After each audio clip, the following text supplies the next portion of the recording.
अस्सलामुअलैकुम वरहमतुल्लाहि वबरकातुहू। कैसी हैं आप सब लोग? उम्मीद करती हूँ आप सब खैर आफियत से होंगी। तो भाई थंबनेल देख के आप लोगों ने अंदाज़ा लगा तो लिया होगा कि आज की वीडियो Q&A वीडियो और अगर आप मेरे चैनल पर नए आए हैं तो सबसे पहले मैं आपको दिल से खुशामदीद कहती हूँ। ये वीडियो ख़ास तौर पर आपके लिए है क्योंकि आज मैं ना सिर्फ अपना तारुफ कराऊंगी बल्कि आपको अपनी रूटीन के कामों के साथ साथ आपके उन तमाम सवालात के जवाब भी दूंगी जो आप बार बार मुझसे पूछते हैं। मेरा नाम नादिया है और इस चैनल पर मैं आपके साथ शेयर करती हूँ इस्लामी वज़ाइफ, रूहानी रहनुमाई और इसके साथ साथ मैं अपने चैनल पर आपके साथ अपनी डेली लाइफ भी शेयर करती हूँ, जैसे कि daily cleaning routine, time management tips, productive day routine. मैं कोशिश करती हूँ कि मैं ना सिर्फ आपको रूहानी रहनुमाई दूँ बल्कि प्रैक्टिकल ज़िंदगी में भी आपकी मदद करूँ ताकि आप अपना घर भी अच्छे तरीके से मैनेज कर सकें और अपनी ज़िंदगी को भी बेहतर बना सकें। अगर आप एक हाउसवाइफ हैं या अपने घर को बेहतर तरीके से मैनेज करना चाहती हैं तो आपको यहाँ बहुत कुछ सीखने को मिलेगा इंशाल्लाह। मुझे ना बहुत खुशी होती है जब आप मेरे वीडियोस को पसंद करते हैं, उन्हें शेयर करते हैं और ख़ास तौर पर जब आप कमेंट्स में अपने तजुर्बात बताते हैं। आपके ये कमेंट्स मेरे लिए बहुत कीमती होते हैं और मुझे मज़ीद अच्छा काम करने की हिम्मत देते हैं। अच्छा, मुझसे ना सबसे ज़्यादा जो सवाल पूछा जाता है ना वो ये पूछा जाता है कि वजीफ़ा कब पढ़ना है। तो इसका जवाब ना ये है कि ज़्यादातर वज़ाइफ फ़जर के बाद या इशा के बाद पढ़ना ज़्यादा बेहतर होता है क्योंकि इस वक्त ना ज़हन भी पुरसुकून होता है और तवज्जो भी ज़्यादा होती है। लेकिन कुछ वज़ाइफ ऐसे होते हैं जिनके लिए ख़ास वक्त बताया जाता है। तो इस अच्छा, दूसरा सवाल ये है कि वजीफ़ा कितनी बार पढ़ना चाहिए। ये हर वजीफ़े के हिसाब से ना मुख्तलिफ होता है। कुछ वज़ाइफ 11 बार, कुछ 41 बार, कुछ 100 बार या इससे ज़्यादा भी पढ़े जाते हैं। इसलिए हमेशा वजीफ़ा शुरू करने से पहले उसकी मुकम्मल हिदायत को समझ लें ताकि आप उसे सही तरीके से कर सकें। मेरी जो वीडियो सूरह मोहम्मद की मैंने बनाई थी और उस पर मुझसे यही पूछा जा रहा था कि ये कितनी बार पढ़ना चाहिए सूरह मोहम्मद।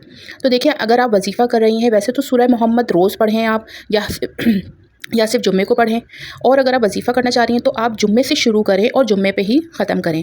7 दिन का वजीफ़ा हो गया ये, ठीक है। जुम्मे से शुरू करके जुम्मे से ही पे ही ख़त्म करें।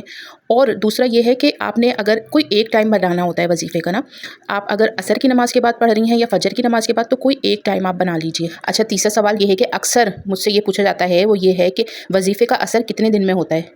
देखें, ये एक बहुत अहम बात है कि हर चीज़ अल्लाह के हुक्म से होती है। कुछ लोगों को जल्दी असर नज़र आ जाता है और कुछ को वक्त लगता है, इसलिए सब्र और यकीन बहुत ज़रूरी है। अगर आप दिल से और यकीन के साथ वजीफ़ा करेंगे तो इंशाअल्लाह ज़रूर फ़ायदा होगा। अच्छा, चौथा सवाल ये है कि क्या ख़वातीन मखसूस अय्याम में वजीफ़ा कर सकती हैं। देखिए, इस हवाले से ना मुख्तलिफ आरा मौजूद हैं, लेकिन आम तौर पर बेहतर यह है कि कुरान पाक की तिलावत इन अय्याम में ना की जाए, ताहम आपकी दुआ, ज़िक्र और दुरूद शरीफ पढ़ सकती हैं। अगर आप किसी ख़ास वजीफ़े के बारे में कन्फ्यूज़ हो रही हैं तो किसी आलिम दीन से रहनुमाई ज़रूर ले लें। पाँचवा सवाल ये है कि वजीफ़ा करते वक्त नियत कैसे करनी चाहिए। देखिए, नियत बहुत सादा होती है। आप दिल में ये इरादा करें कि आप ये अमल अल्लाह की रज़ा के लिए और अपनी किसी जायज़ हाजत के लिए कर रही हैं। नियत जितनी साफ़ होगी असर भी उतना बेहतर होगा। और एक बहुत अहम बात जो मैं आप सबको कहना चाहती हूँ कि वो ये है कि वजीफ़ा सिर्फ पढ़ना काफ़ी नहीं होता, इसके साथ साथ अपने अमाल को भी बेहतर बनाना ज़रूरी है। सच बोलना, हलाल कमाना, दूसरों के साथ अच्छा सलूक करना, ये सब चीज़ें भी बहुत अहम होती हैं। और अब मैं आपके कुछ ऐसे सवालात के जवाब देने वाली हूँ जो आप ख़ास तौर पर मेरी डेली क्लीनिंग और रूटीन के बारे में पूछते हैं। सबसे पहला सवाल जो बहुत ज़्यादा आता है वो ये है कि आप रोज़ाना इतनी सफाई कैसे कर लेती हैं, हमसे तो नहीं होती। तो इसका सिंपल सा जवाब ये है कि मैं रोज़ाना डीप क्लीनिंग नहीं करती। मैं अपने काम को छोटे छोटे हिस्सों में तकसीम कर देती हूँ। जैसे एक दिन मैंने सिर्फ किचन को अच्छी तरीके से साफ़ कर लिया, दूसरे दिन मैं रूम को कर लेती हूँ और किसी दिन सिर्फ कपड़ों या वार्डरोब को मैनेज करती हूँ। इस तरह मुझे थकन भी नहीं होती और घर भी साफ़ रहता है। दूसरा सवाल ये बहुत ज़्यादा जो कि मुझे आता है वो ये है कि आप अपना टाइम कैसे मैनेज करती हैं। तो इसके लिए मैं हमेशा एक सिंपल रूल फॉलो करती हूँ, प्लान योर डे।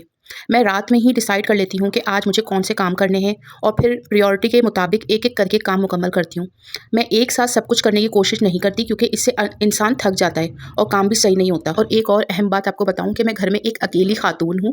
मेरी कोई बेटी नहीं है, मेरे माशाल्लाह से 3 बेटे हैं और अकेले ही पूरे घर को मैनेज करती हूँ। कोई मेड नहीं लगी हुई, सारे काम खुद ही मैं करती हूँ और तरीके से और सलीके से करती हूँ।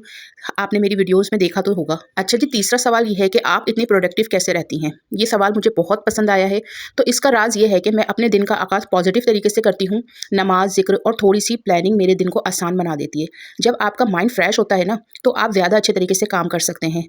और एक बहुत इंपॉर्टेंट बात, मैं खुद को ओवरबर्डन नहीं करती। अगर किसी दिन थकन हो तो मैं आराम भी करती हूँ क्योंकि सेहत भी बहुत ज़रूरी है। मेरा मकसद परफेक्ट बनना नहीं है बल्कि कंसिस्टेंसी रखना है।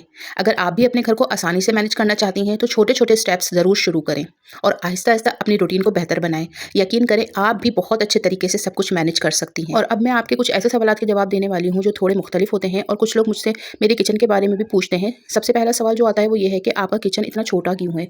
तो इसका जवाब ये है कि जी हाँ, मेरा किचन बड़ा नहीं है बल्कि सिंपल और छोटा है, लेकिन मैं हमेशा ये कोशिश करती हूँ कि जो भी जगह मेरे पास है उसे साफ़ सुथरा और अच्छे तरीके से मैनेज करूँ, क्योंकि असल खूबसूरती बड़े किचन में नहीं बल्कि उसकी सफाई और तरतीब में होती है। दूसरा सवाल जो अक्सर आता है वो ये है कि आपके किचन में कैबिनेट्स या टाइल्स क्यों नहीं हैं?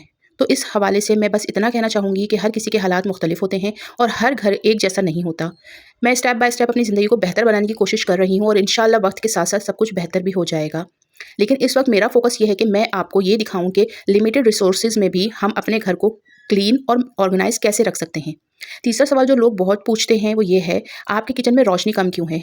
तो जी, कुछ घरों में स्पेस और लाइट का मसला होता है, लेकिन इसका ये मतलब नहीं है कि हम अपने घर को साफ़ ना रखें। मैं कोशिश करती हूँ कि अवेलेबल लाइट में अपने किचन को नीट और साफ़ रखूँ, और यही मैं आप सबको भी सिखाना चाहती हूँ। और आखिर में बस ये कहना चाहूँगी कि मेरा मकसद परफेक्ट दिखाना नहीं है बल्कि हकीकत दिखाना है, ताकि आप सब ये देख सकें कि एक आम सा घर और एक सिंपल किचन भी खूबसूरत और मैनेजेबल हो सकता है। अगर आप भी अपने घर को आसानी से मैनेज करना चाहती हैं तो याद रखें, छोटी जगह कोई मसला नहीं होती, असल बात नियत, मेहनत और कंसिस्टेंसी की होती है। और मेरी प्यारी बहनों, आप सबसे एक छोटी सी बात शेयर करना चाहती हूँ। हम अक्सर सोशल मीडिया पर दूसरों के घर, किचन और लाइफ स्टाइल देखकर ये सोचते हैं कि हमारे पास वो सब कुछ क्यों नहीं है, लेकिन हकीकत यह है कि हर किसी की ज़िंदगी और हालात मुख्तलिफ होते हैं। किसी का किचन बड़ा होता है, किसी का छोटा, किसी के पास ज़्यादा सहूलियात होती हैं और किसी के पास कम। लेकिन असल बात ये नहीं कि हमारे पास क्या नहीं है, असल बात ये है कि हम जो कुछ हैं उसे किस तरीके से मैनेज करते हैं। मैं भी एक आम सी हाउसवाइफ हूँ और मैं भी रोज़ाना कोशिश करती हूँ कि अपने घर को बेहतर तरीके से संभाल सकूँ। कभी सब कुछ परफेक्ट हो जाता है और कभी नहीं भी होता, लेकिन मैंने हर एक चीज़ सीखी है, कंसिस्टेंसी सबसे ज़्यादा इंपॉर्टेंट होती है। हाँ, अगर हम रोज़ थोड़ा थोड़ा काम करें तो हमारा घर भी साफ़ रहता है और हम खुद भी थकते नहीं हैं। तो आप भी खुद को दूसरों से कंपेयर ना करें बल्कि अपनी लाइफ को आसान बनाने की कोशिश करें। और अगर आपको मेरी वीडियो से थोड़ी सी भी मोटिवेशन मिलती है तो ये मेरे लिए सबसे बड़ी खुशी की बात है। उम्मीद करती हूँ आज की वीडियो भी आपको बहुत पसंद आई होगी। अगर आप नए हैं तो चैनल को ज़रूर सब्सक्राइब करें और इस वीडियो को लाइक भी करें, ताकि मुझे पता चले कि आपको ऐसी वीडियोस पसंद आती हैं। और कमेंट में ज़रूर बताइएगा कि आपका सबसे बड़ा चैलेंज क्या है क्लीनिंग या टाइम मैनेजमेंट में। मैं आपके लिए उस पर भी वीडियो ज़रूर बनाऊंगी। अल्लाह आप सबके घरों में बरकत डाले, आसानियाँ पैदा करे और आपको खुश रखे। आमीन। अल्लाह हाफिज़।